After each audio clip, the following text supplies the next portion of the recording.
Assalamu alaikum, barkamu da warhaka, barkamu da sake kasancewa da ku a cikin wani sabon bidiyo. Kamar yadda kuka sani, sunana Ayuba Muhammad daga wannan channel mai albarka ta Ayuba Technology TV.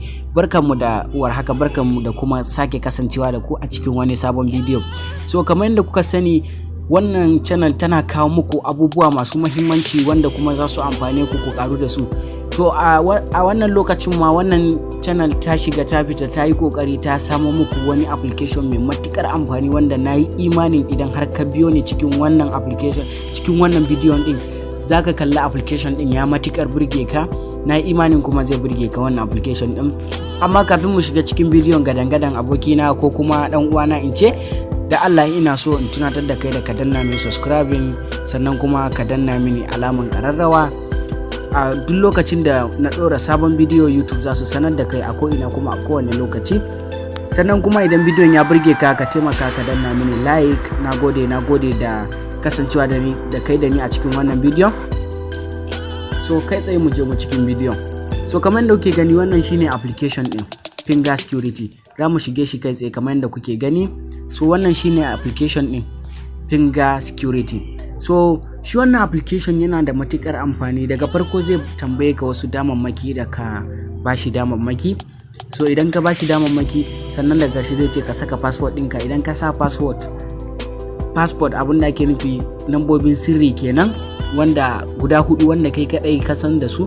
So daga nan zaka ja gefe, ka ja gefe zai baka dama. Sakamakon nisan da na gwada shi tukunna na kawo muku shi, saboda mu komai muka dauko sai mun gwada tukunna mun tabbatar da ingancin shi da kuma muhimmancin shi, sannan muke kawo al'umma domin su karu da shi.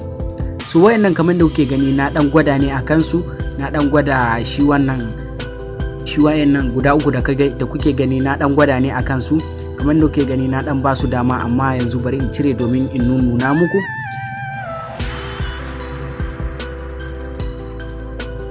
Yawwa, kamar da kuke gani na cire.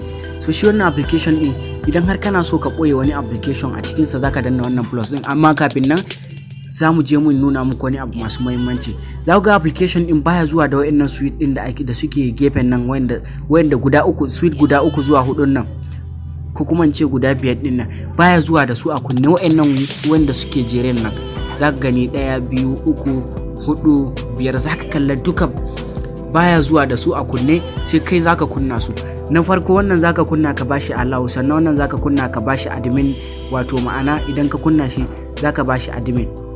Idan ka kunna shi, yawa zaka bashi wannan mataki, zaka bashi allowed kenan, zaka je ka sannan sai ka bashi admin. Wannan layi na farko da kuke gani shi zaka shiga domin ka bashi admin ya ci gaba da yi maka aiki a kan wayanka. Sannan wannan shine mataki na farko, ka gama mataki na farko. So wannan shine abun da zaka yi na farko kenan. Sannan na biyu ka zo ka bude na uku kenan, wannan suite na uku don ba bude yake zuwa ba. Sannan zaka zo ka bude na hudu, ka bude na biyar. So wannan ka gama bashi mataki na farko.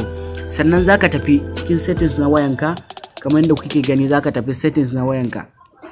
Idan ka tafi settings na wayanka kamar haka, zaka je ka nemo inda aka sa applications. Inda applications ɗinka suke da yawa kamar yadda kuke gani, ya danganta da wayan da take hannunka.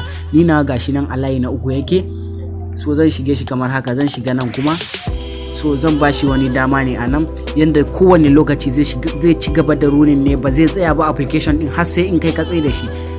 Abinda nake nufi da ba zai tsaya ba, zaka shiga nan ne cikin batir, inda aka rubuta batir, ka shiga na ƙarshe batir optimization, ka danna wannan arrow da yake nan na saman nan kaɗan, sannan ka danna all apps, wannan kenan na ƙarshe. Sannan zaka je ka nemo shi application din a duk inda yake, zaka je ka nemo shi domin ka bashi wannan damar da zai ci gaba da running, kuma ba zai tsaya ba, kuma ba zai ja maka caji akan wayanka ba, ma'ana ba zai ci maka batir ba, zai dinga cleaning a kowane lokaci.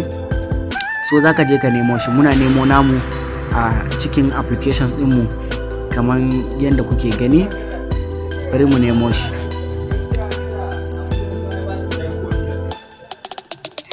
Yauwa gashi nan kamar da kuke gani mun nemo shi. So sannan da ke mun saka mun gwada ne, zaka ganshi a kan nan gurin. Idan ka ganshi a kan nan gurin, zaka dawo da shi don optimization. Idan ka dawo da shi don optimization nan kenan layi na biyu, sannan sai ka danna don. Idan ka danna don, shikenan kawai yi hankali kwance, kai tsaye zaka je ka zabi applications din da kake so ka boye. kamar yadda kuke gani gashi nan mun shiga cikin application din ne, wannan application din kamar yadda kuke gani mun shige shi. So da muke shige shi zamu bude shi, da muka bude shi wannan plus din da kuke gani na kasan nan shi zaka danna. Idan ka danna plus din zaka je ka nemi dukkanin wani application din da kake so ka bashi dama. Kamar yanzu muna so mu ba wannan application din dama, shikenan kawai zamu je mu bashi dama. Idan mun bashi dama YouTube zamu bata dama, domin zamu bashi dama ya rufe mana wannan abubuwa da muke saka, zamu danna na kasa. So zamu bashi dukkanin wani abun da muke YouTube Studio, zamu bashi dama domin ya rufe mana, ya kulle mana shi. Dole sai da sanin mu za a shiga. Sannan zan je ni sama, ma'ana WhatsApp dina zan bashi dama. Kai duk wani abu naka mai muhimmanci yana da kyau wannan application din ka tabbatar da ka bashi dama ya rufe maka shi. Kai tsaye yanzu zamu danna namu na WhatsApp, zamu bude shi. Bari mu bude shi, ina zuwa. Yawa mun bude shi. So kai tsaye zamu je mu nemo kaman bidiyo saka, zamu bude shi ma zamu bashi dama. Yawa zamu je mu can sama mu nemo abun da ake kira da gallery. Zamu nemo gallery mu domin mu bashi dama, amma kafin mu je mu nemo shi ga wannan, bari mu bashi dama shi ma photos, Google Photos zamu bashi dama. Yawa da zaran mun bashi dama zamu je mu nemo shi, zamu nemo abun da muke nema, abun da muke so mu nema. So ko ne abu da ya maka wanda kake gani kana so ya zama na a cikin tsaro, message ne, waye mutuwa tashi, contacts ne, duk wani abu wanda kaga ya kwanta maka, wanda kake ganin ya kamata a ce ka bashi tsaro, yana da kyau to ka bashi tsaro. Domin kai duk wani abu naka wanda ka tabbatar kana amfani da shi kuma baka so ya lalace, ko kuma baka so ya samu matsala, ko wani ya kalle maka asirin cikinsa, to zaka yana da kyau gaskiya ka bashi dama. Don ban baka shawaran kada ka bashi dama ba, gaskiya ka bashi dama domin ya ci gaba da yi maka tsaro akan wayanka. Wannan shine shawari na a game da wannan application naka da zaka dauko. So kaman Gmail haka, Gmail abu ne mai matukar amfani domin abu ne da sirrukanka da dama suke ciki. Sannan ga gallery zamu zo mu bashi dama shi ma. So Gmail yana da matukar amfani yan uwa. Nan gaba zamu kawo muku bidiyo yanda zaka yi ka kirkiri Gmail ka bude shi, ma'ana email address kenan. Zamu kawo tutorial akan shi yanda zaka yi ka kirkire shi. Wannan shine mataki kenan da zaka bayar. So da zaran ka kammala wayannan abubuwan, da zaran in har ka kammala su, zaka je ka dudduba su, ka gwaggwada su, ka gani, ka tabbatar cewa kowanne yayi, duk wani abu da ka bashi dama yayi. Wannan shine abubuwan da ya kamata a ce ka bawa wannan abubuwa naka. So duk da dai bana so bidiyon yayi tsawo, zan bar ku haka. Sannan zamu je mu nuna muku yanda abubuwan suke.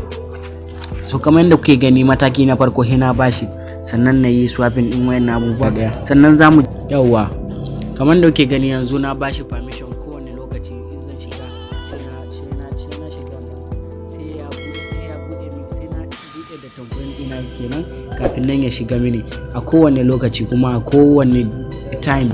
So wannan shine takaitaccen bidiyon namu a yau. Da Allah muna roƙon ku da kada ku manta da yi mana subscribing. Da Allah mun gode ai mana like kuma mun gode, kuma kada ku manta da share. Mun gode mu kasance da ku a cikin wani bidiyo na gaba. Da wannan nake ce muku assalamu alaikum.